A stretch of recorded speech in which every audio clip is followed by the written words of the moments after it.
Good evening and welcome to our webinar this evening, Evidence-Based Physical and Occupational Treatment, LSVT Big, and this is being presented by LSVT Global. Next. 皆さんこんばんは。エビデンスに基づく理学作業療法 LSVT Big のウェビナーをこれから開始したいと思います。このウェビナーは LSVT Global が提供しております。Next. The webinar this evening is being presented by myself, and I'm Cynthia Fox. I'm one of the co-founders of LSVT Global and one of the faculty for both LSVT Big and LSVT LOUD workshops. And I'm here with my colleague, Laura Gousset, who is our LSVT Big Chief Clinical Officer, one of our LSVT Big faculty, and an expert physical therapist with many years of experience with LSVT Big. And we also have our wonderful translator with us, Shoichi Kato. Next.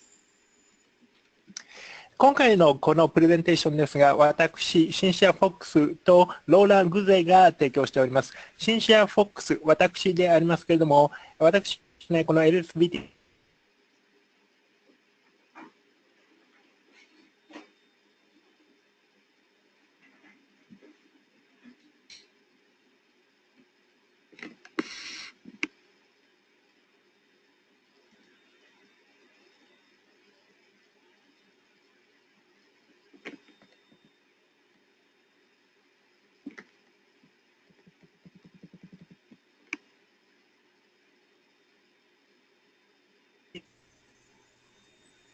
Shoichi, Next, please.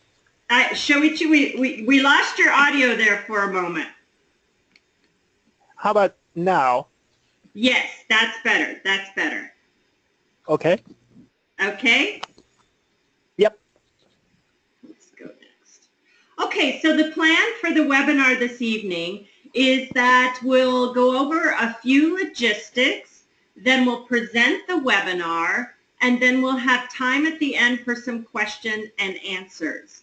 So to ask questions, you can raise your hand and we would unmute your microphone, which would allow you to ask your question aloud.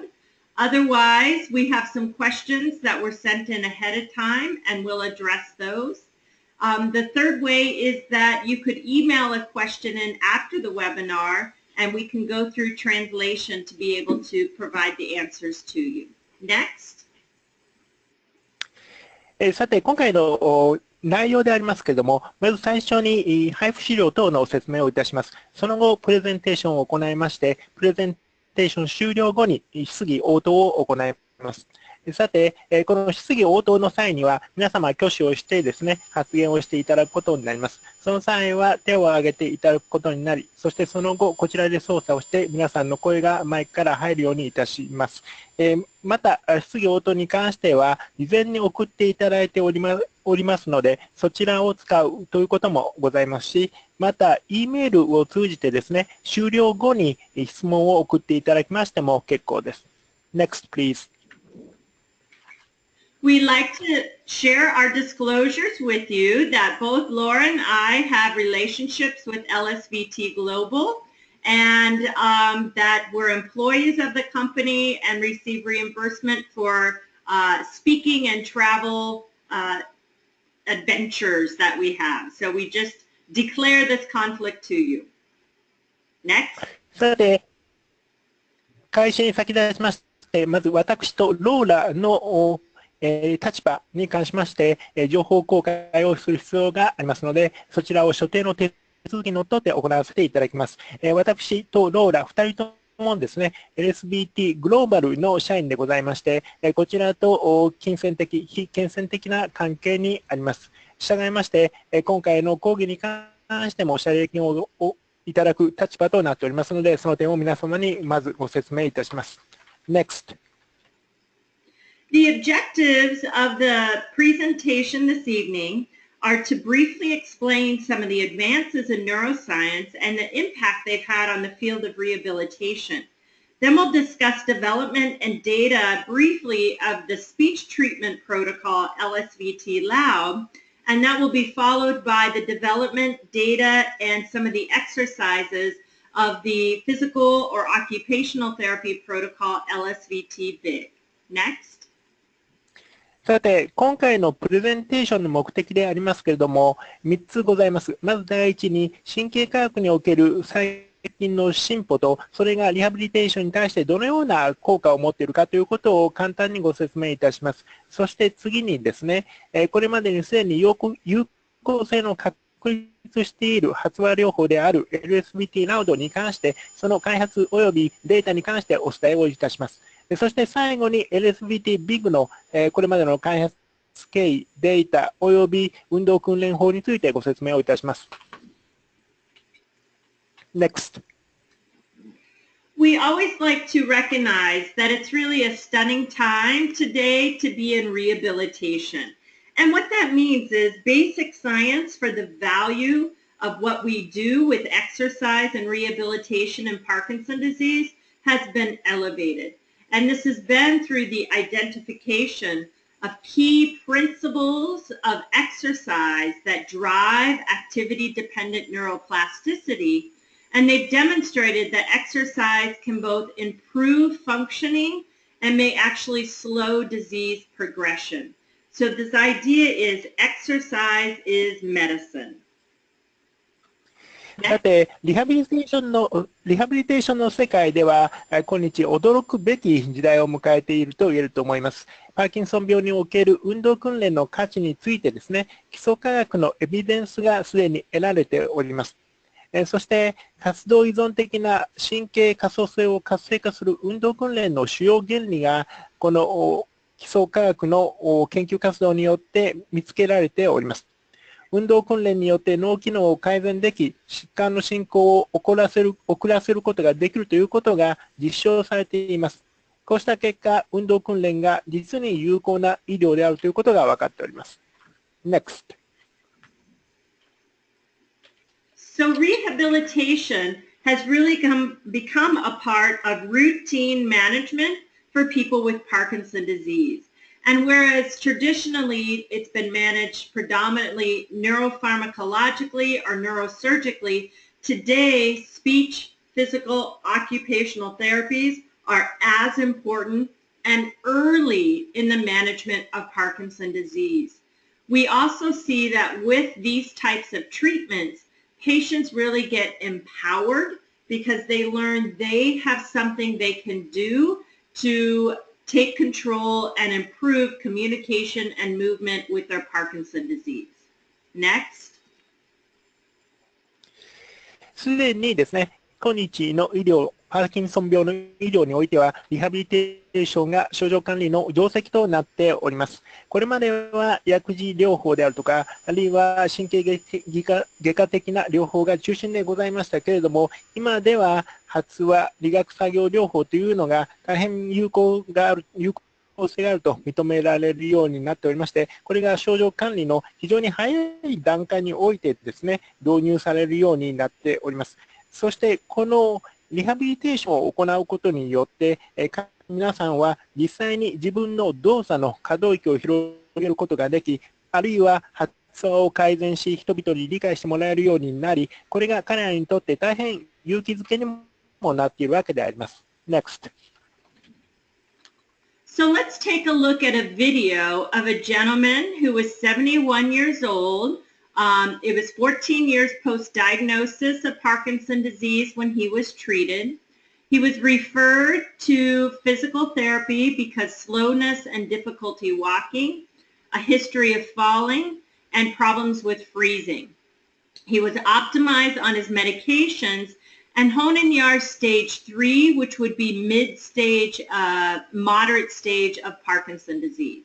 Next.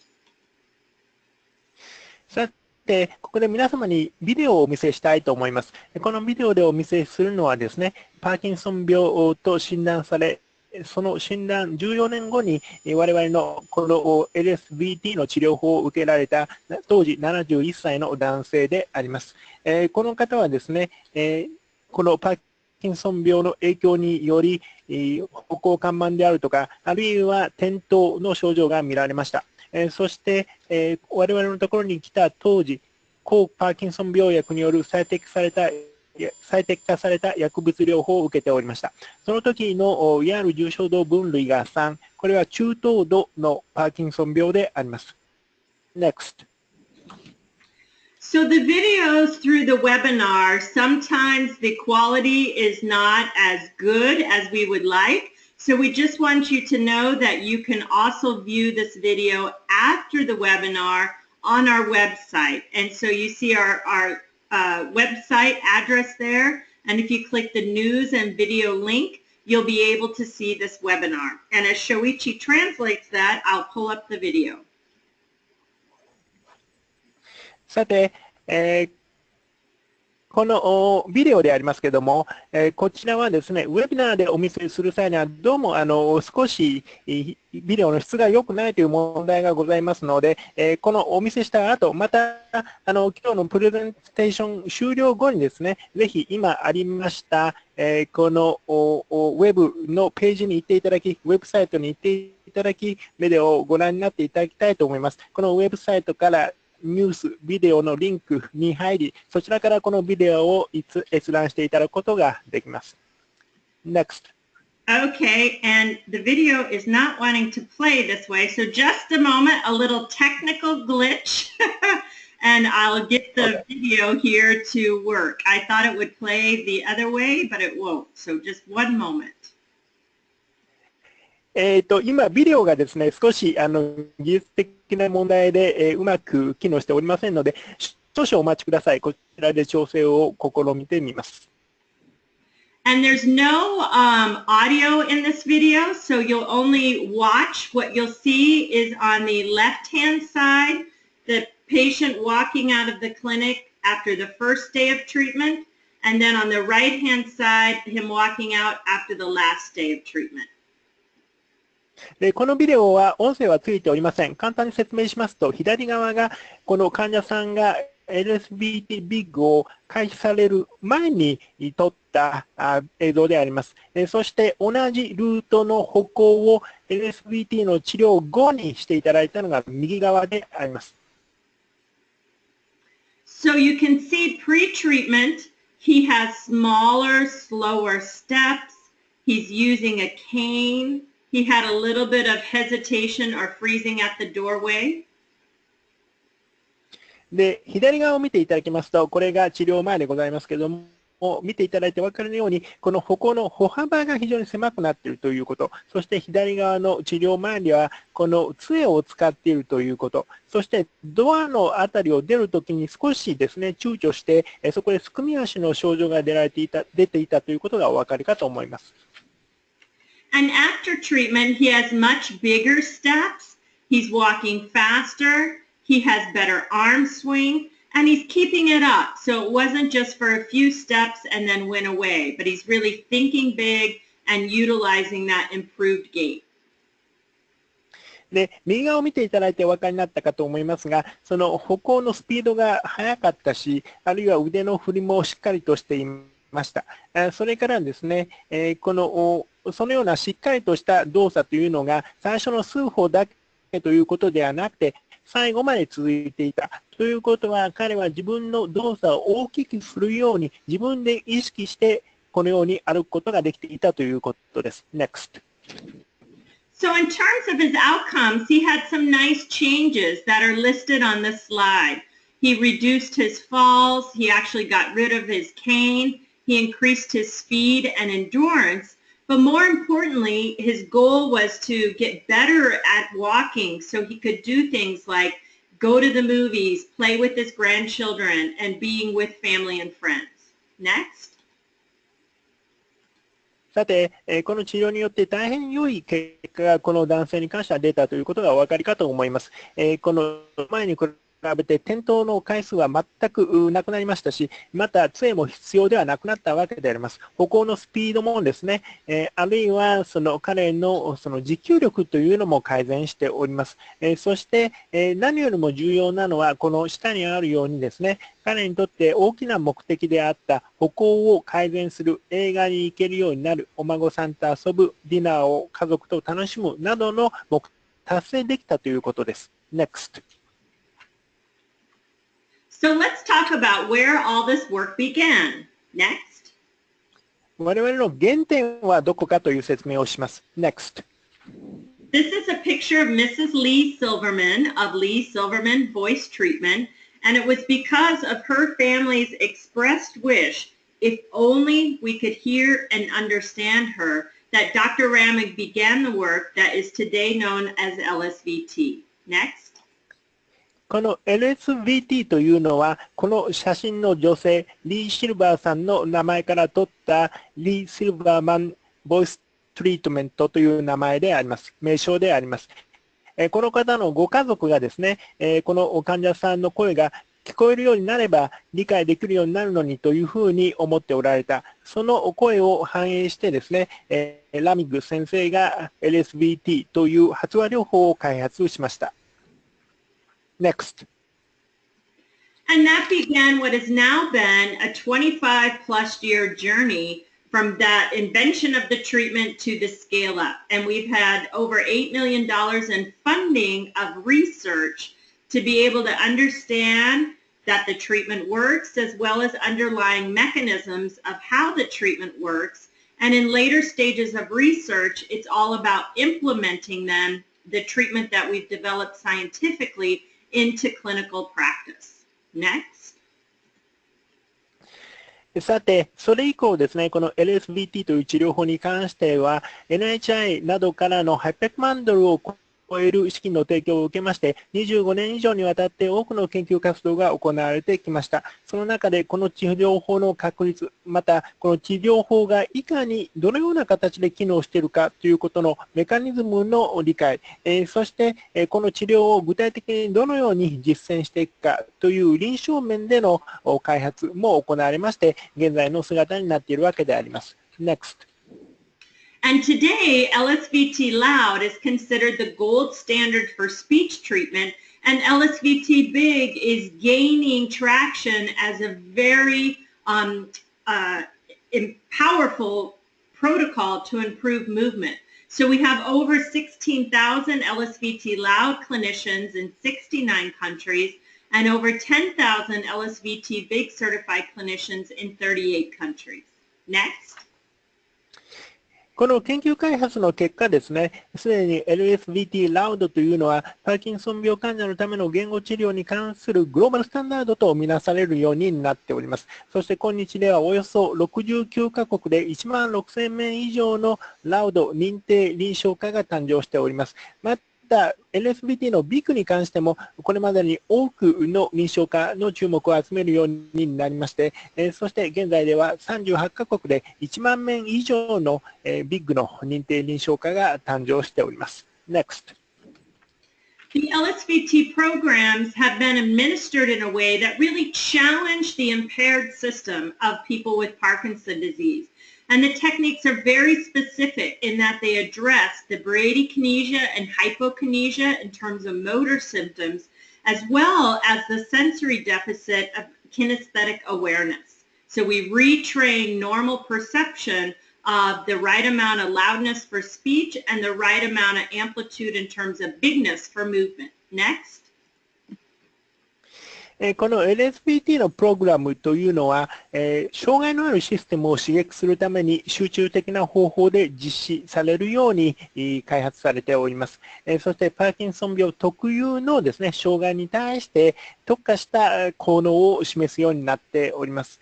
すなわち、BIG に関して言えば動作感情あるいは運動機能の低下、そして運動感覚の比較低下、これは要するに感覚面の障害でありますけれども、この点を改善するようにこのプログラムが開発されているわけであります。Next.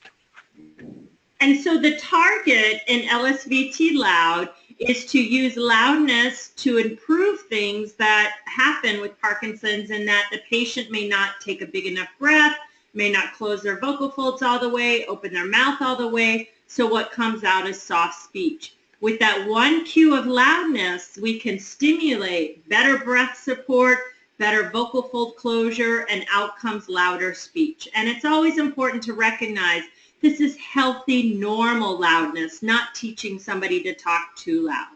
Next. さて、この LSVT LOUD 発話療法のターゲットでありますけれども、これは声の大きさを改善する、ノーマルな大きさにするということを目的にしているわけであります。そのために必要になるのは、ただ単に後頭部の運動だけではありません。それではなくて、きちんと大きく息を吸ってですね、そして、この大きな声を出せるように口を大きく開くというようなことが必要になっていきます。で、そのための準備を大きな声でという一つのキューによってですね、すべて患者が行うことができるように、このキューを取ったら大きく息を吸ってですね、そして声帯を大きく震わせて、口を大きく開いて声が出るようにできる。これが目標であります。Next. So the LSVT LOUD exercises include the first half of the session with standard exercises such as long ahs, high-low ahs, and functional phrases. We use the voice wave rescale in that first half to train better loudness into communication during the second half of the session. And as the weeks progress, the communication gets increased in terms of length of utterance as well as complexity.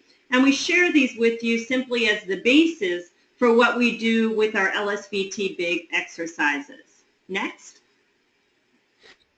さて、この LSVT LOUD の発話訓練というのは60分でありますけれども、その30分、最初の30分において、ここにありますような、まず日常課題ということで、あーという声の持続発声、そして今、フォックス先生が示したような高低音のあーの練習、そして上等句の練習というのをきちんと行います。これを30分間行うことによってですね、この声の大きさを、通常の大きさのよく聞こえる声でできるように、声を出せるように患者さんを訓練するわけでありまして、そしてそのよく通る声を使って後半部の練習に入るわけであります。後半部の練習ではですね、より長い発話ができるように、そしてより複雑な発話ができるようにと訓練をしていきます。Next. We also have to address the sensory issue, however, and that many patients before LSVT feel like they're not too soft, even though people are asking them to repeat. When we get them louder, then they feel like they're talking too loud. So there's this mismatch between their online perception of their output and how others perceive it. And we have to teach them that what feels and sounds too loud to them is perceived as others as normal. Next. さて、ただ患者さんというのはこうした訓練だけできちんと大きな声が常に出せるようになるわけではなく、それはなぜかというと感覚面の障害があるからであります。この治療を受ける前の患者さんというのは多くの周りの方にですね、声が小さいですよ、もっと大きな声で話してくださいと言われても、そうすることがなかなかできない。というのも本人にとっては大きな声というのが大きすぎる声に聞こえてからなんですね。そこで我々はこの感覚面の問題を解決する。そして患者さんたちが自分たちが大きな声で話しているとき、大きすぎる声にはなっていないんだ。本当はこれが普通のレベルなんだということを理解していただけるように、その面で他の方の知覚と自分の知覚との間のミスマッチがなくなるようにしていく、そういう訓練になっております。Next.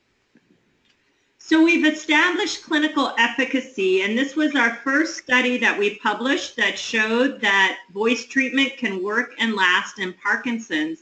And I won't go in too much detail other than to point out that 2 years after treatment, the group that received LSVT versus an alternative treatment that was delivered in the same intensity was still statistically significantly better than their pre-treatment and better than the alternative treatment. So this was really a key study that laid the foundation for behavioral treatment that could work and last in Parkinson's. Next.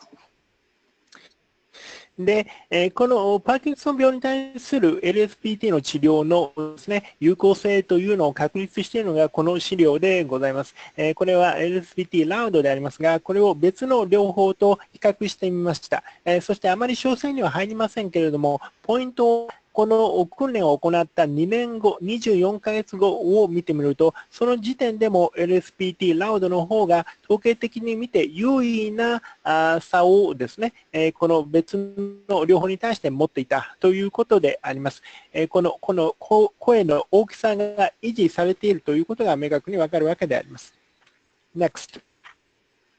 And in addition to establishing efficacy, we've spent many years looking at changes across other parts of the system, things such as facial expression, swallowing, changes in the brain. So that's really helped us understand the mechanism of improvement following LSVT LOUD as well. Next. そして、この流れにわたる研究においてですね、我々はこの治療がどのようなメカニズムで機能しているかということを理解することができるようになってきました。すなわち、この声を大きくするラウドの訓練によってですね、どのように嚥下面での改善が行われているのか、あるいは表情の改善が生じているのか、あるいは脳の機能の改善がいかに生じているか、そういうことが分かってきたわけであります。Next. Okay, so with that background on LSVT LOUD, I'm now going to turn it over to Laura, who's going to walk you through how we translated that and everything about LSVT Big. So Laura, it'll be on to you. Next. さて、この LSVT LOUD に関してこれまでご説明をしてきました。有効な治療法として確立されたわけでありますが、それと同じ治療原理を用いて、我々は理学療法としての LSVT LSVT Big というのを開発してまいりました。ここからはローラにですね、マイクを渡してこの説明をしていただきます。Next.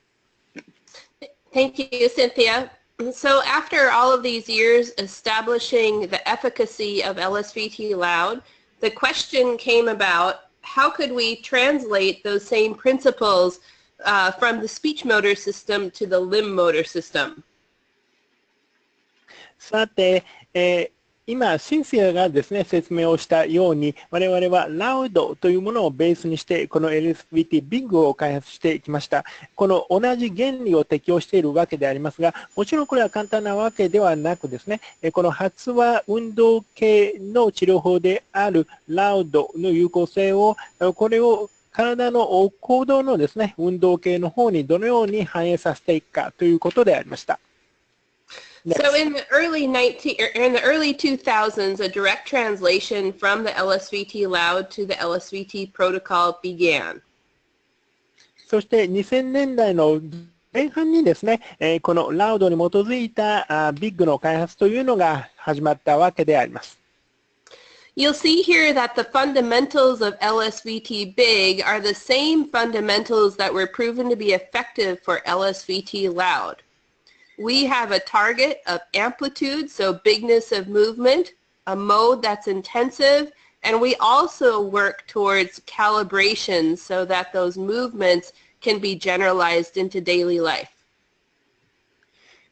こちらを見ていただくとお分かりのようにですね、この LOUD と全く同じ治療原理というのがこの BIG の方にも反映されております。すなわちターゲット、実施方法、自己構成というのを上から順番に見ていきますと、まずターゲットは大きさ、すなわち動きの大きさということでありますし、実施方法は LOUD と同じように集中的かつ高い努力を払うような、そういうやり方をすると。そして自己構成ということが非常に重要視されておりまして、訓練室で行った訓練の成果が日常生活でも継続的に生かされるようにという、そのような訓練方法となっております。Next.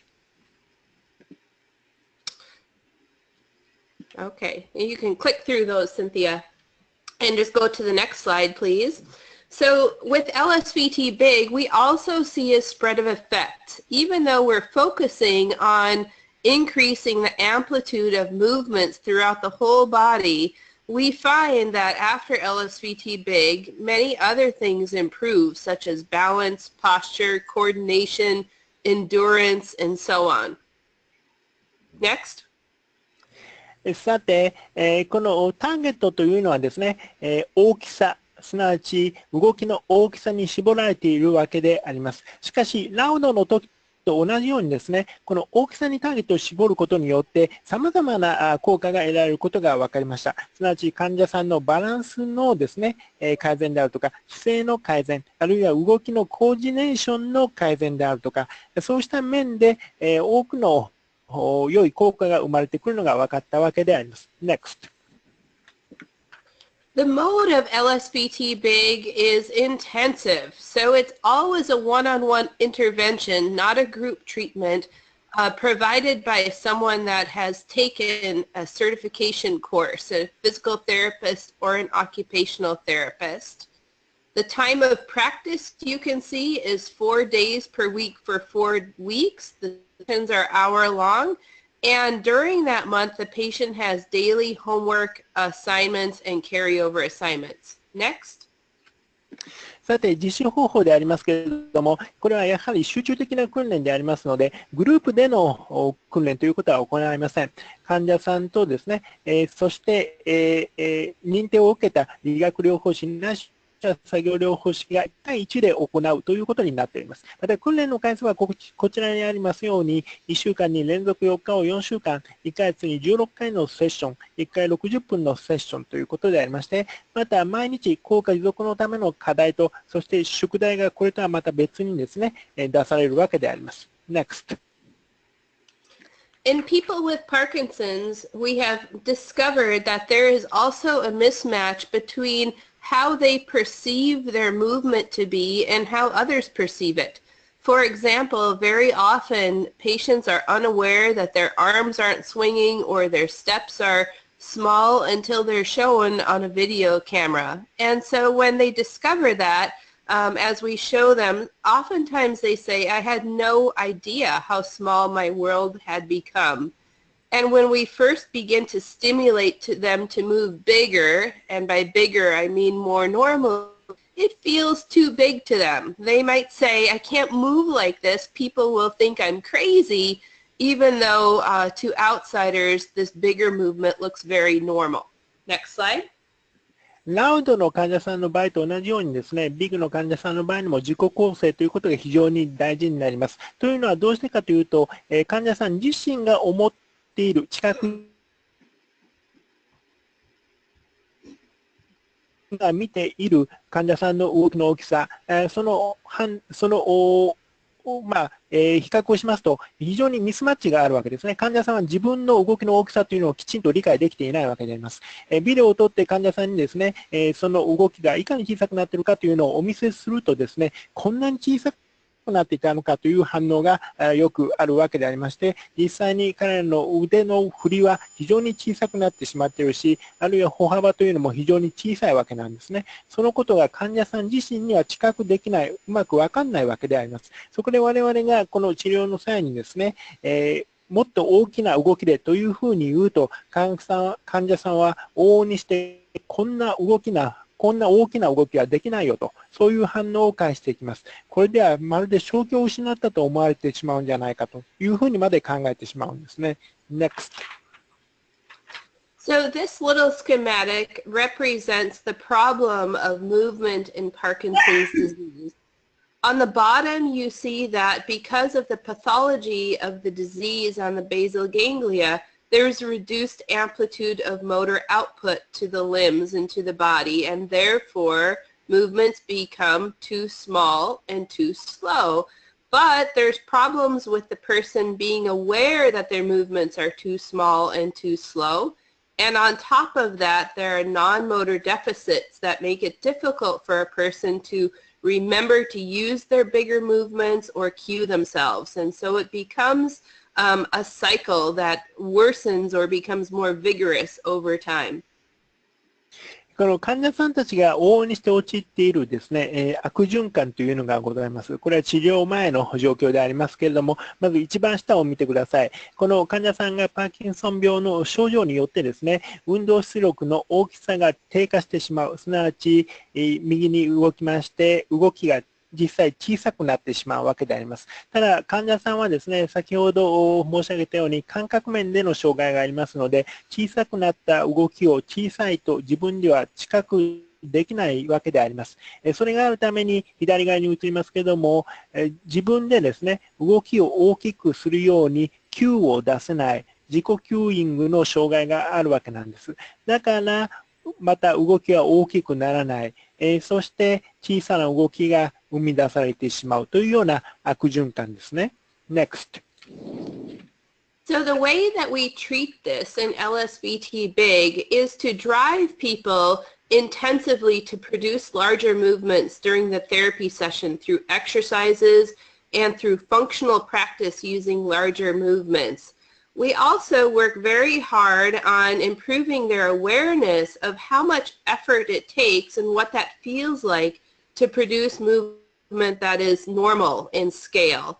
And through repetition and intensity over time, that person's ability to cue themselves and pay attention to using more normal amplitude becomes more habitual and then sometimes, in some cases, more automatic for that person. Next slide. そこで我々が訓練においてどのようなことをするかといいますと、患者さんにですね、この基本的な訓練、これは最大日常運動訓練とか、あるいは機能性要素課題という、これは訓練の前半で行うものでありますけれども、これを通じて実際に大きな動きをしてもらうようにします。そして一方でまたですね、この感覚面での障害がありますので、大きな動きを何度も繰り返すことによって、その大きな動きをするときに自分にはどの程度の努力が必要と感じられるか、必要な努力というのを理解してもらう、感じ取ってもらうようにします。そしてどの程度努力をすると大きな動きができるようになるのか、患者さんが分かるようになると、自分たちで今度はキューを出すことができるようになります。動きが小さくなりそうになったら自分で大きな動きに変えていくことができるようになるわけですね。そして患者さんによってはですね、最終的には日常的にも自動的に自分で判断して動きを大きくしていくことができるようになるようになります。Next. Before we describe the protocol, I'd like to tell you a little bit about the data specific to LSVT Big. Next. それではまずプロトコルの内容に入ります前に裏付けとなっているデータをお見せします。Next.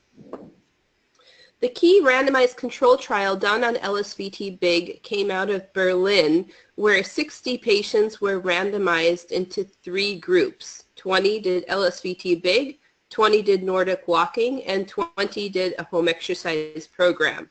Next. LSVT Big に関してですね、これまで行われた主な無作為化試験というのは、こちらにあります、ベルリンで行われた試験であります。60名の患者を集めまして、20名ごと3つのグループに分けました。このグループというのは、LSVT Big を受けたグループ20名、ノルディックウォーキングの治療を受けた方が20名、そして、自宅での治療を受けた方が20名ということで、このような形で比較の試験をしております。Next. The LSVT Big group was an intervention that's 4 times per week for 4 weeks, so 16 sessions, and the Nordic walking group was twice a week for 8 weeks, which is also 16 sessions. Both of those were supervised therapy programs, whereas the home exercise program was daily unsupervised exercises. And Cynthia, keep it on this slide, but I'll let Shuichi do that part.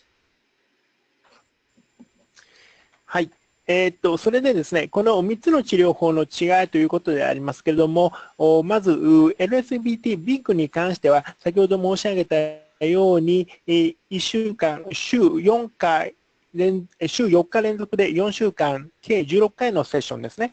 これに対して、このノルディックウォークの方は週2回で8週間行います。全部でやはり16回のセッションです。この2つの治療法に関しては、セラピストがついてですね、スーパービジョンをしながら行う管理下での治療法であります。これに対して在宅の治療法というのは、これは日々患者さんが行いますけれども、セラピストはなしで、したがって、スーパーバイザーはいない形での治療法です。Next, please.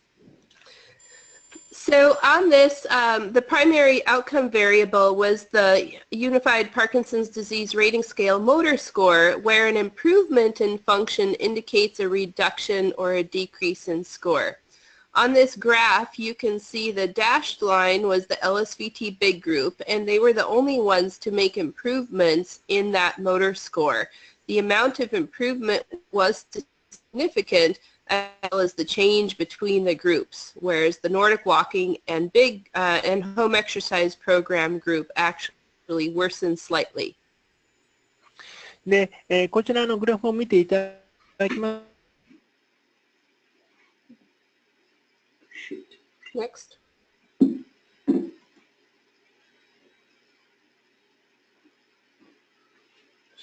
Shoichi, I think we lost your audio.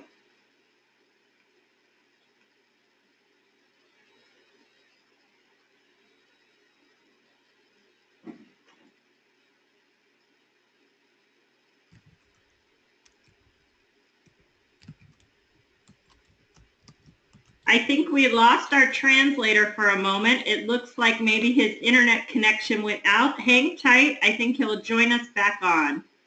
How about now? How about now? Now you're back. So we need to hear this, the data translation on this slide. Okay, I'll do it once again. で、この UPDRS の運動評価でありますけれども、このグラフではですね、ベースラインからの平均的な変化をこの3つの治療法で比べております。そうしますと、結果として分かったのは、このLSVT Big だけ、統計的に見て優位な変化があったということであります。で、この2つの他の治療法に関しては実際、16週間経った後には若干の悪化が見られている。LSVT Big に関してはそれがないわけであります。Next, please. Next. Okay.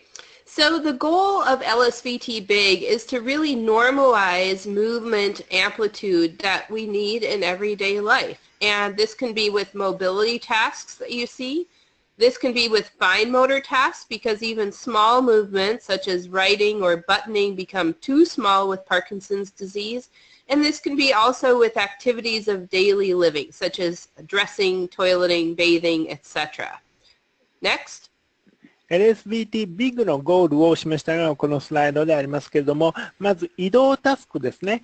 これは日常的な歩行、あるいはベッドの中での移動とか、あるいはその体をずらす場所の移動など、そして細かな運動タスクというのは、これは筆記をしたり、あるいはボタンの止め外しであるとか、そういった細かな行動ですね。そして日常生活動作、排泄、入浴、着衣など、こうした面で全て、この動作の大きさを正常なです。これが目的です。Next.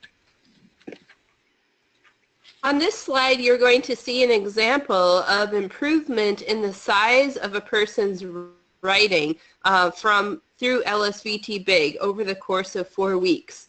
So this task actually was untrained. They didn't work on writing, but because the patient had worked on moving bigger with everything essentially, this patient was able to generalize that greater amplitude to his writing. Next. さて、具体的にどのような効果があるかというのを示したのがこのスライドでありますけれども、これは左側と右側を見ていただきますと、筆記の大きさが違いますね。これは LSVT を受ける前の状態が左側であります。そして右側が治療後であります。この筆記の訓練というのはこの治療の中では特にしなかったわけでありますけども、ただ動作を大きくという訓練を4週間続けた結果ですね、筆記にもやはり良いが得られたことがわかります。すなわち大きな動作が汎化しているわけであります。Next, please. And now let's take a closer look at what is actually in the LSVT protocol. Next. 実際に LSVT Big のプロトコルの中身はどうなっているのかを次から説明します。Next. So in order to achieve all of those wonderful gains that we expect, it is intensive. Our patients are seen for 4 times a week for 4 weeks, so they get 16 sessions in just 1 month, and the sessions are hour-long sessions. Next. これまでご説明したようなですね、良い効果をものにするためには、このプロトコルを集中的に実施することが必要であります。そのために週4日間連続で4週間、1ヶ月に16セッション、そして1回のセッションは60分という比較的集中的なですね、内容となっています。Next. Within each session, our patients learn how to do what are called maximal daily exercises that really teach them how to move bigger in all planes of movement. On the right side, you see during the treatment session, we then work on functional application, such as functional component tasks, more complex hierarchy tasks, and also walking. And I'll describe each of those in a moment. Next.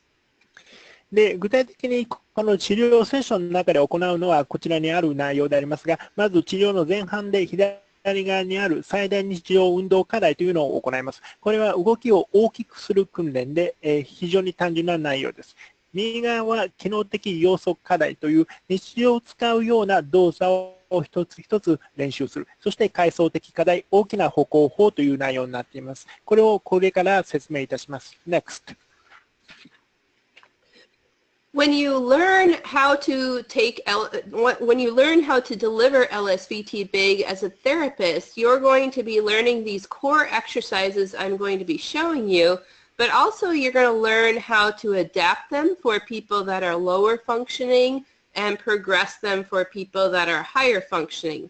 So in this slide, you see the Jenny, one of our instructors, doing 2 sustained movements where she has to hold those positions for about 10 seconds to really build up her endurance, her posture, and provide some stretching. Next. さて、こちらのスライドを見ていただきますと、これが最初にその最初の30分の中で行う活動の一部でありますが、これはですね、最大持続運動というふうに呼ばれております。この LSVT Big のセラピストになりますと、このように決まった内容のですね、コアエクササイズというのを行うことになります。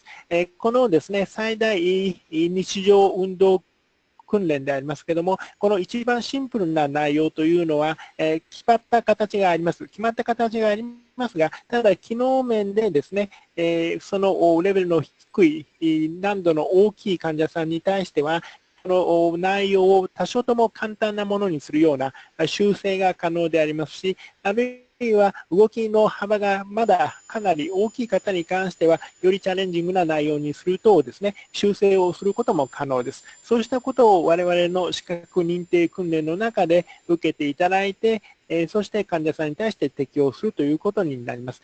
こちらにありますのは持続運動ということで、このジェニーという講師が示しております、この体勢をですね、に10秒間維持してもらうということになりまして、これによって、この持久力と、そして姿勢の改善ということが見られます。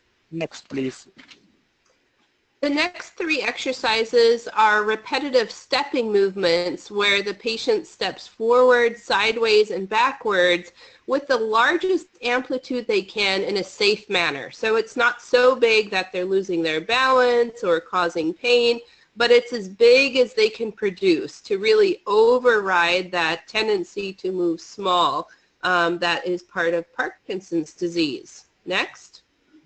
で、こちらにありますのは多方向反復運動という運動でありますけれども、こちらを行う際にはですね、やはりできるだけ大きな動きをとっていただきます。ただ、できるだけ大きいといっても患者さんがですね、バランスを崩したり、あるいは痛みを感じるほど大きな動きということではありません。このように大きな動きを指導して、実際に患者さんにやっていただくことで、患者さんは小さすぎる動きを克服することができるようになります。Next. And the last 2 exercises are rocking motions, where the patient will do a forward and rocking and reaching motion and a sideways rocking and reaching motion, also repetitively to both sides. Next. 次のこのスライドはですね、これは揺れ動きとリーチという、そういう運動でありますけども、これは患者さんがですね、側方へ向けて、この体を揺らしながら動く、そしてリーチする。そしてもう一つは前方後方へ向けて体を揺らしながらですね、移動するという、そういう運動であります。Next. So all of those exercises are very important, and they're very important for daily practice because the patients learn how to generate larger amplitude movements, what that feels like. They also improve in their balance and strength and so on. However, they should be considered stepping stones or building blocks so that they can use those big movements then in function in everyday life. Next.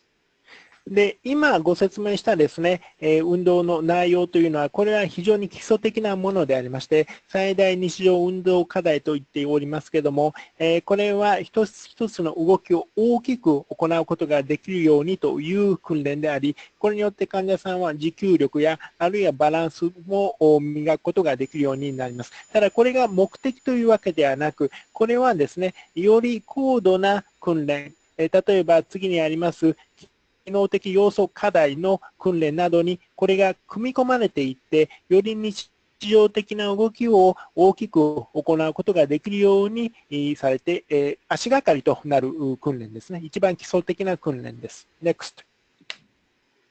So again, the important part is the translation to function. So exercises are not where our treatment stops. It's rather just where it begins. And you can see the similarities here in movement between the rocking exercise and this woman walking her dog. で、こちらのスライドを見ていただきますとお分かりのように、左側にあるジェニーの写真、これはですね、先ほどの最大日常訓練の一部でありまして、揺れ動きという動作なんです。ただこれが目的ではなく、これは一つの土台、足がかりであって、これが右側の写真にあるような、より日常的な、機能的な動きに反映されていくわけであります。Next. So how do we make that translation into function happen? And this is how. The first thing we do is work on functional component tasks, which are simple motoric movements that are specific to the patient and practiced repetitively. On the bottom of the slide, you can see that if a patient did these 5 activities, 10 repetitions for 30 days, that's 300 repetitions of doing those functions in a big way in just 1 month. Next. ですから重要なのはですね、この最初の30分で行う基本的な動きというのをより日常的な機能的な課題の中に反映していくことであります。それがどのように行われるのかということがこのスライドでありますけれども、最初の時間を使って機能的要素課題というのを行います。この中でですね、患者さんが決めた内容、決めた動作というのを何回も繰り返していきます。そして、これを下にありますように、一つのタスクを選んでですね、毎日10回反復、これを30日間続けることになりますので、同じタスクを300回も練習することになるわけであります。これによって日常的な要素的な動きができるようになります。Next. So those functional tasks that I just described help the patient to remember to use their bigger movements throughout their day, but we also work on more complex activities called hierarchies that are also unique to the patient. So for one patient, it might be the goal of being able to get in and out of the car more efficiently, more safely, more independently by use of larger amplitude movements. Or for another person, it might be able to go shopping at the grocery store and maneuver through crowds, keeping their movements big and keeping their balance. Next. このようにですね、基本的な動きをまず習った上で、今度はそれを反映して日常的な機能的な動きの練習をします。その後で行うのがこちらにある階層的課題ということでありますが、これはですね、日常的な文脈の中でより複雑な動作を行う訓練でありまして、これもやはり患者さんごとに内容は異なります。例えば、車にに乗り降りする訓練であるとか、あるいは入浴とか、あるいはテニスなど、そうした訓練を行います。それだけではなくて、例えばスーパーマーケットでのショッピングであるとか、あるいはその人並みの中で、人混みの中で歩く訓練ですね。これももちろんこうした訓練をする際に忘れてならないのは、彼らがきちんとバランスよく、しかも大きな動きで全てを行うことができるようにということでありまして、そうした内容の課題を階層的課題と呼んでおります。Next. Within every session, we also work on big walking because we know that a person's walking pattern has been affected from the earliest stages of Parkinson's disease. And through feedback and intensive training, we work to normalize the amplitude of their step length and their arm swing over time. Next. パーキンソン病の患者さんの場合は、歩行も小さくなってしまっている問題があります。そこで、このパーキンソン病の初期から現れる課題に対応するために、我々のその訓練の中でも集中的にですね、この大きな歩行法というのを行っておりまして、そして患者さんがですね、正常な大きさで歩くことができるようにしております。Next. At the end of every physical therapy or occupational therapy session, the patient is given a carryover assignment of how they should use their bigger movements in everyday life outside of the treatment room. For example, maybe the assignment is to go home and open the door with a big movement and walk all the way into their apartment with big steps. Next. また、患者さんはですね、この訓練の終了時に、このセラピストから指示を受けます。その指示というのは、その日、この訓練室で習った大きな動きというのを日常の生活の中でも持続的に使うことができるようにという指示でありまして、例えば、このセラピストからですね、今日家に戻ったら大きくドアを開けて、大きなステップで家の中に入ってくださいというような、そういう形の指示を受け、そして日常生活でも大きな動作を用いる、そういう訓練を行うわけであります。And from the first day of treatment, we also work on calibration training so that patient is able to generalize that movement once therapy is done. So below is listed the steps to calibration that they have to recognize their movement is too small. Then learn how to generate bigger movements that are more normal, learn how that feels so that they can then replicate that in everyday life. Next. 次に我々が非常に力を入れている内容として、もちろん自己構成ということがあります。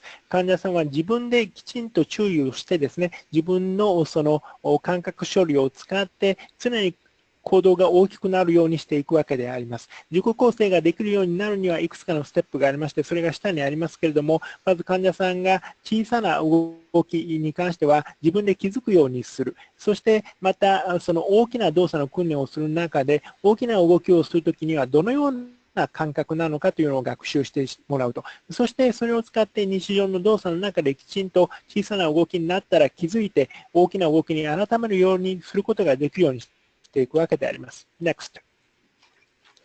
So this is really the heart of our goal. We want people with Parkinson's disease not just to use bigger movements in the treatment session, but to use those bigger movements more automatically in everyday life. And we want there to be long-term carryover of increased amplitude. Next. LSVT Big の治療のゴールというのはこちらにありますように、患者さんがですね、日常生活において自分で自動的に大きな動作をできるようにするようになること、そしてその効果が持続することであります。Next. So in summary, hopefully you've learned a little bit about some of those advances in neuroscience that have provided us evidence of the importance of exercise in Parkinson's disease. And hopefully you've also learned a little bit about the LSVT LOUD and LSVT Big programs as programs with potential to really help improve the quality of life for people with Parkinson's disease. Next.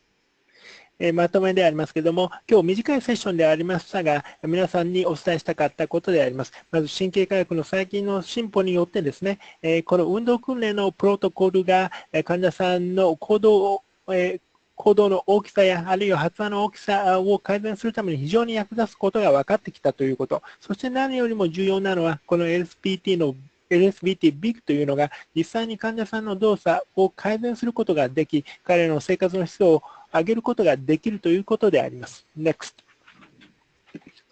We're very happy to announce to you that we are coming back to offer LSVT LOUD and LSVT Big training courses in Tokyo this summer. You can see that we're having 2 courses, an LSVT Big one for physical and occupational therapists on July 9th through 10th, and then the next weekend LSVT LOUD on July 16th through 17th.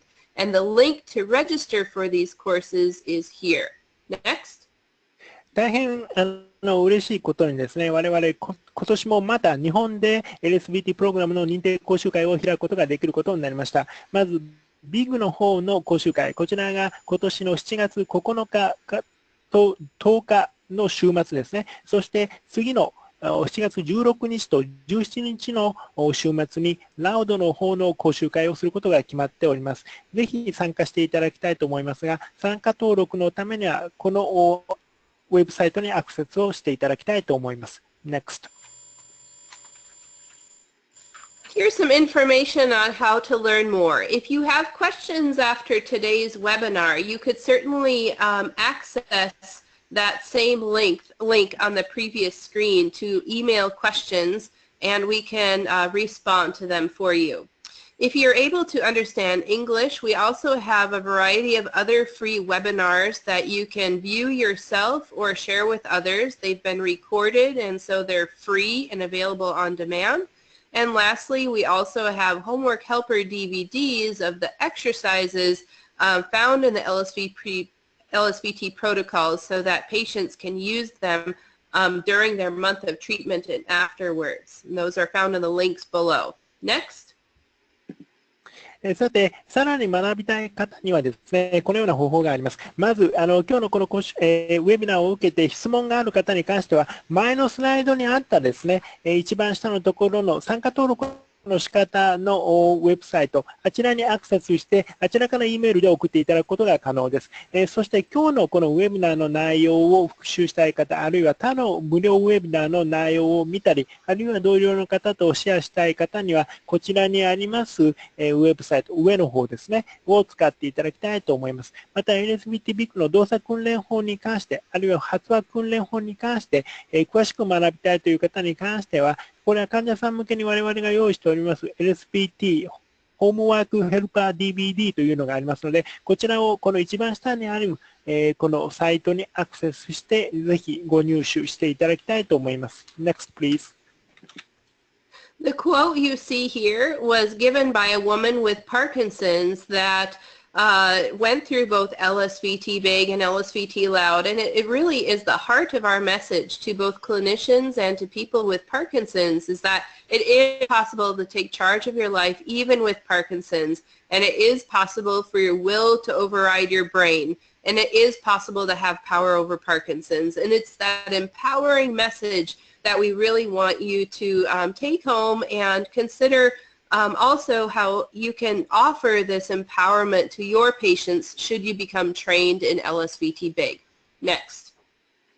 で、この最後のスライドでありますが、こちらはですね、実際に我々の LSVT Big と LSVT LOUD の方の治療を経験していただいた患者さんの言葉であります。で、実際にですね、パーキンソン病になっても自分の人生を自分の責任のもとに生きていくことは可能であるし、あるいは自分の意思で脳の問題を克服することも可能なのだという、そういう力強いメッセージをこの方からいただいております。ぜひ皆様にもですね、この LSVT の資格を取得して、そして患者様にこの治療法の良い効果を享受できるようにしていただけたらと考えております。Next.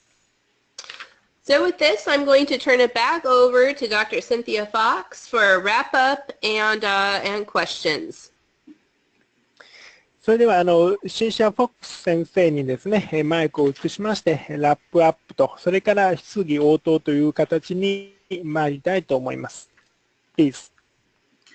Thank you, Laura and Shoichi. So we have reached our 1 hour mark, but we're going to stay on for just about 10 more minutes and answer at least a few questions. I see one hand raised, and so I'm going to pronounce your name hopefully correct.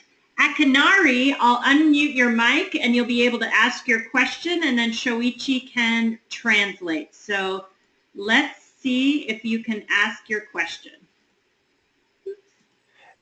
それではですね、質疑応答に参りたいと思います。10分ほど時間がありますので、お名前、秋典さんという方でしょうか。こちらの方にですね、まず質問をしていただきたいと思います。どうぞ。Okay. I see that your microphone is muted. Maybe you'd have to unmute your microphone. Okay. マイクがですね、ミュートの状態になっているかと思いますので、マイクをオンにして声が伝わるようにしていただけますか？ Okay, well, maybe not a question. I do have a question here. So this will be for Laura. And when is the best time within the course of Parkinson's disease to intervene with LSVT Big? Yes, let me Go ahead, Shoichi. Okay. ちょっと今私が勘違いしまして、おそらく質問ではなかったかと思いますので、私の方ですでにいただいております質問の方を読み上げてですね、ローラの方に答えてもらいたいと思います。まず最初の質問というのはですね、パーキンソン病のどの時点でこの LSVT Big による介入をするのが一番良いのかというご質問ですね。Please. Thank you. So that's a great question, and what we tell people is that it's never too late to receive treatment that will be beneficial for Parkinson's disease through LSVT Big. However, our drive really is to treat people as soon as possible, even upon diagnosis when they're in stage 1 Parkinson's disease, because the literature really supports the impact that exercise can have on possibly slowing symptom progression, if not disease progression in Parkinson's disease. And it also gives them a tool to know how to move bigger, and this is a tool that they can use for their entire journey of Parkinson's disease. Okay. まず最初の質問をいただきました。非常に良い質問だったと思います。まずですね、私どもの考えでは、もちろん患者さんにはですね、いつでももし診断されたら来てくださいというふうに伝えておりますけれども、一番いいのはですね、できるだけ早い時点で来ていただくということです。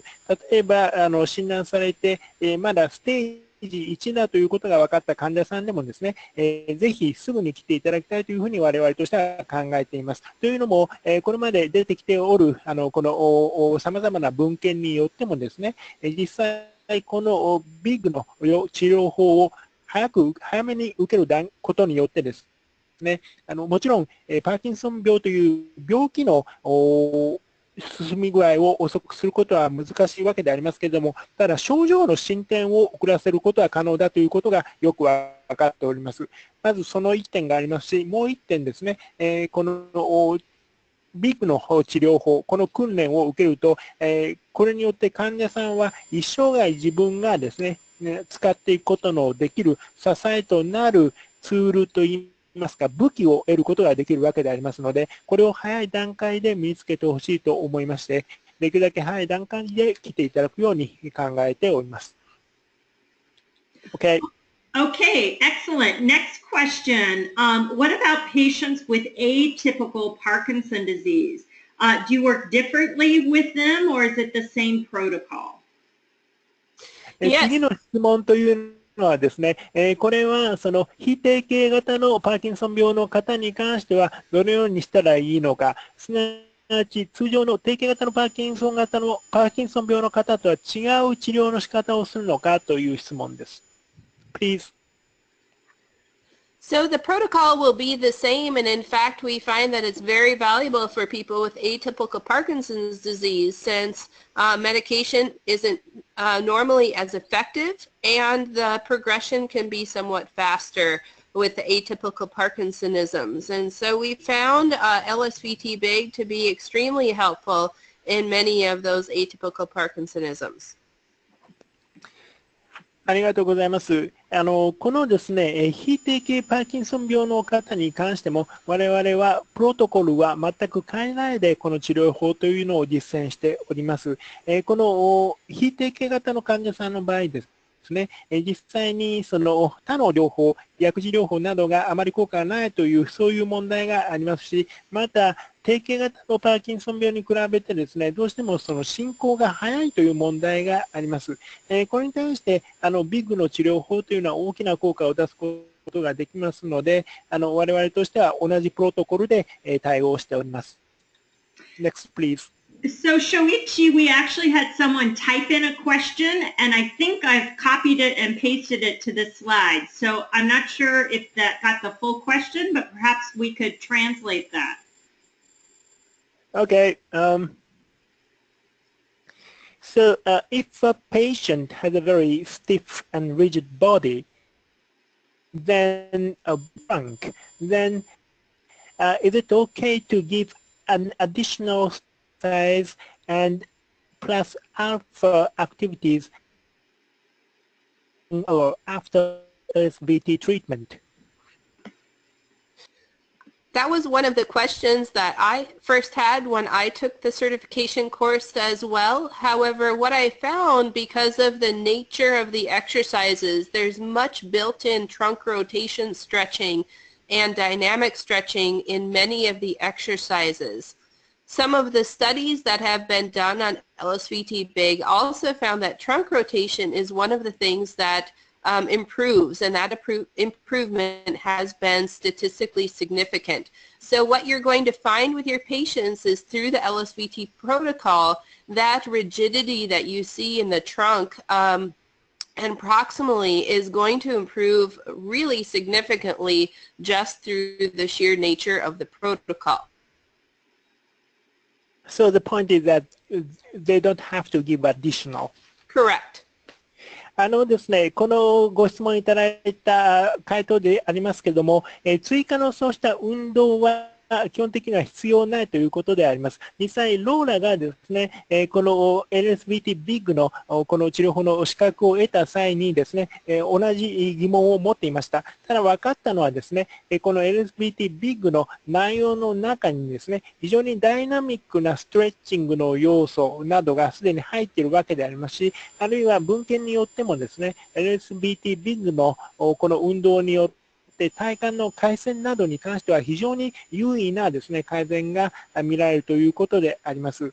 これによって LSVT だけを処方通り、プロトコル通り行うことによってですね、この体幹の硬いという問題がかなりの程度改善しますので、特にそのような追加の運動というのは必要ないと考えております。OK。Okay, thank you. So I think we've now come to our ending point for the webinar this evening. We want to thank you all for joining us, and please know that this webinar has been recorded. So if there's others that you think might like to watch it, it will be on our website under Patient Resources, and you can watch it at any time, what we call on demand. So thank you for attending. Thank you, Shoichi, for your wonderful translation, and we hope to interact with all of you again soon. さて、もうこのウェビナーの終了時間になってしまいましたので、今回のウェビナーはこれで終了したいと思います。ご参加いただきまして大変ありがとうございました。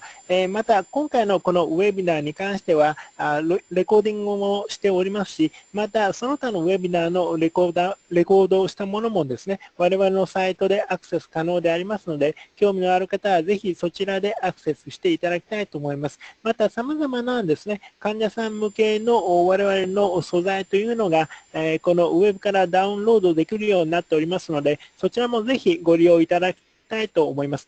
ご参加ありがとうございました。Thank you very much. Okay, thank you. Good night. それではありがとうございました。失礼いたします。